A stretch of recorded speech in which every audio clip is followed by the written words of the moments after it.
Catherine McLean, founder and CEO of Dylan Green, and today I have with me Luann Abrams, who's the CEO of CEOX.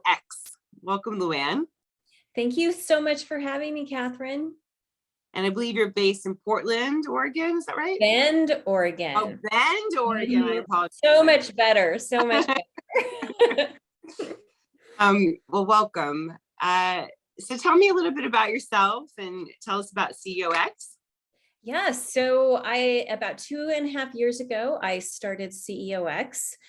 Before that, I had been working in venture capital, which really informed me starting CEOX. I was finding that venture was broken for women on many different levels.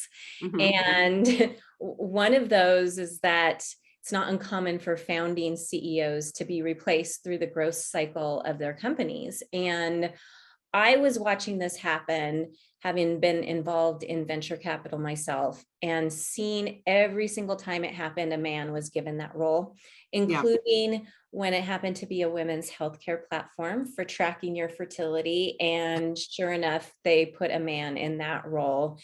And that was my aha moment, I guess you would say, of this is a very broken system and I am going to fix it. And that's why I started CEOX.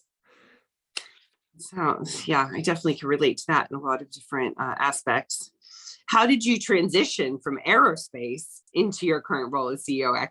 It was a journey. So what's interesting, I think there's two common threads through my career. One is startups and one is male-dominated industries. I didn't seek out doing either of those, but it was the way it worked. So I graduated in aerospace engineering and worked in aviation for about 15 years in the first days of my career. And the majority of that time was at a startup aircraft company. I was a very early employee. When I started, we were working out of a double wide trailer, and we grew to over 600 people and exited to Cessna Aircraft. And I even continued on with them for a bit until they ended up moving production out of Bend and to Kansas. And I just did not want to go to Kansas. It's hard to leave Bend, Oregon for anything. So that was when I kind of transitioned. My husband had been very involved in venture capital. I was getting involved kind of because of that. And I was asked to run a small accelerator here in Bend. We raised a fund to accompany that, deployed it. I still technically manage that fund, as you do until all of the companies have exited. And then, of course, it was during this time that all these issues started popping up in the venture world that I did not like. Venture is very male dominated, and it just didn't resonate with me. And so when the idea of CEOX came to be, and I kind of created a viable way of doing the work that I wanted to do, I was like, this is where I want to focus. Mm-hmm. Let's talk a bit more about lack of women, especially women of color, in the C-suite and on boards. I read a recent Fortune piece that 78% of high growth private companies don't have a single woman of color on their board of directors. Why aren't more organizations hiring women, especially women of color, for higher level positions? So I think there are a lot of reasons that factor into this, but first, I think it's important that we recognize we live in a world that was designed by men for men's success. It was not designed in the business world for women to be successful, not in some evil patriarchal way. It was just, that was who was going to work. And so they designed the systems to benefit them.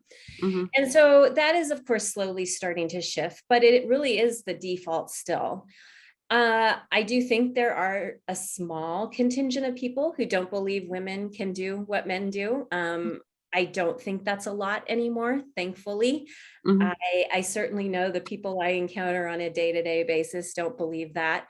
And there are many, many allies out in the world these days. So again, that's shifting, and it's small, but it absolutely is still there. And those people that believe that are still in the highest levels of power in in politics, in corporate America, that's who holds it. Supreme Court. And yeah, Supreme Court. Oh God, isn't that true? So,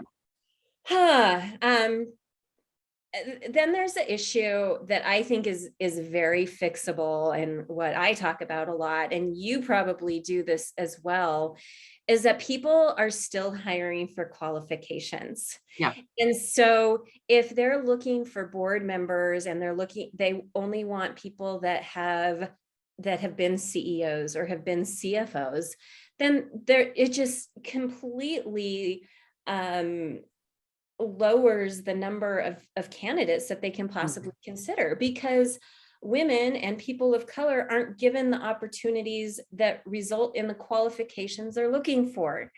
And so if that's how you are hiring or looking for board members, you aren't going to find anyone other than white men for those roles. And so it's really important that we start assessing people for really talent, as well as helping develop that talent. And finally, some legislation has been shown to be very effective in getting more women on boards. It has really accelerated women on boards in states like California, where it's a requirement. And I don't really love that we have to legislate this, but so far it is proving very effective. And so I do think it's a model that should be followed. Okay. What are some of the most impactful, meaningful examples you can think of in terms of CEO or board ready women that you have supported? I'm especially interested if you have any that are related to clean tech. Yeah. Well, so in the past couple of weeks, I've gotten 2 emails from 2 different women who came to me in CEOX as CEO ready. And when I had a conversation with them, they were not thinking that they should be looking at CEO roles for themselves.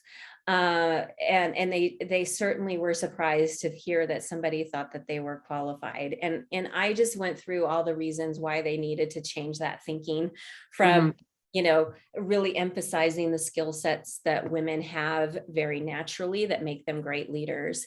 Yeah. And so I've gotten 2 emails recently from women that are now CEOs that really say, that conversation that we had really changed my thinking, and I put my hat in the ring, and I'm a CEO of this company now. And not anything I placed. I didn't place them at those roles. It was just getting women thinking. And I share that not to brag about me, but to just really say how easy it is to change the trajectory of women's lives by having one conversation that you can point to their skill sets and really get them thinking in a more expansive way.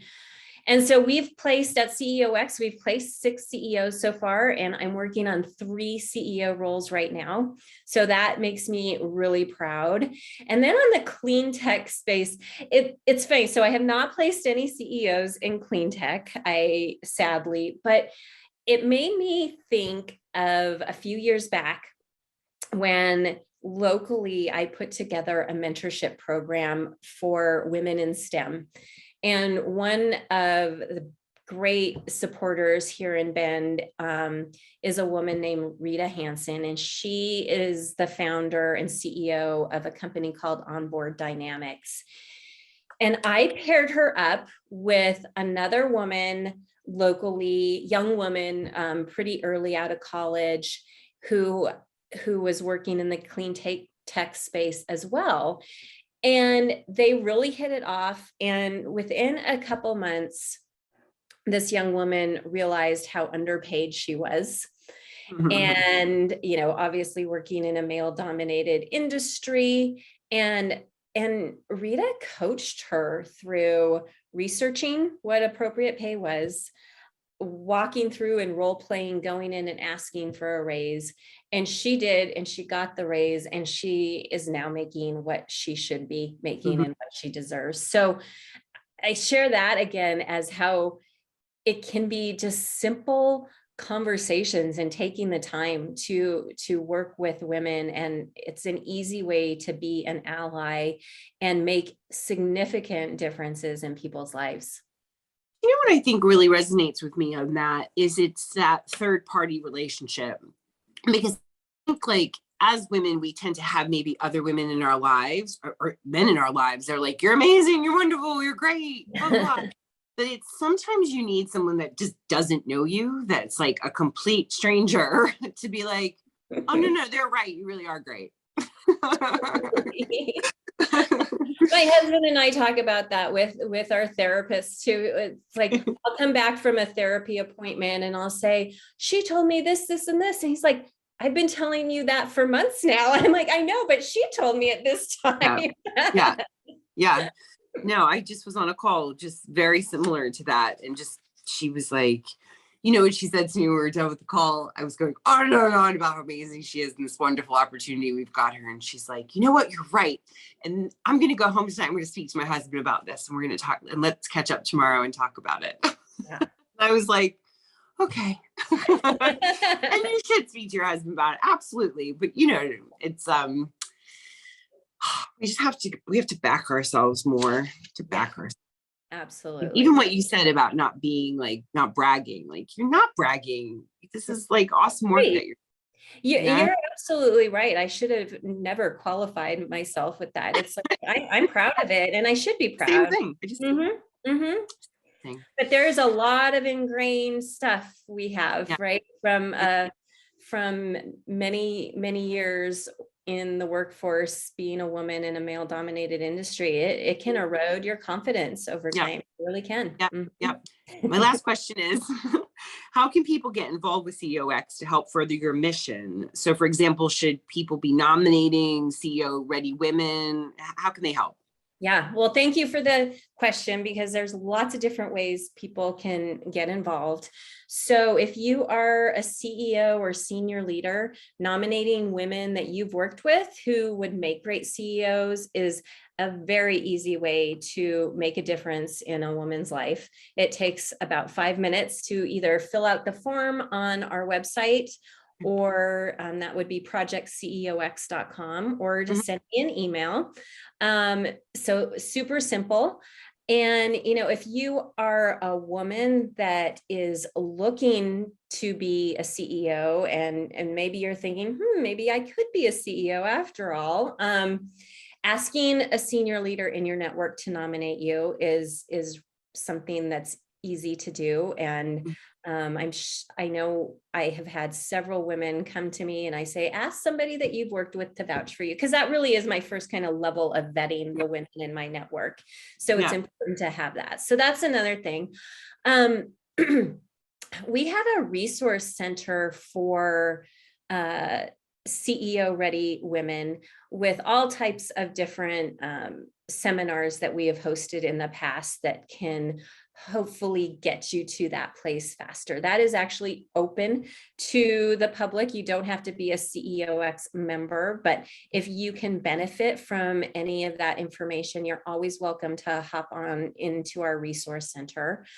And then finally, if you are at a large company that has sponsorship, supporting CEOX in a monetary way is very helpful. It helps keep the lights on and keeps us doing what we are doing, which is elevating women to the highest levels. Great. Well, thank you so much for joining us, Luann. I appreciate all the work that you're doing on behalf of us ladies. Absolutely. Thank you so much for having me.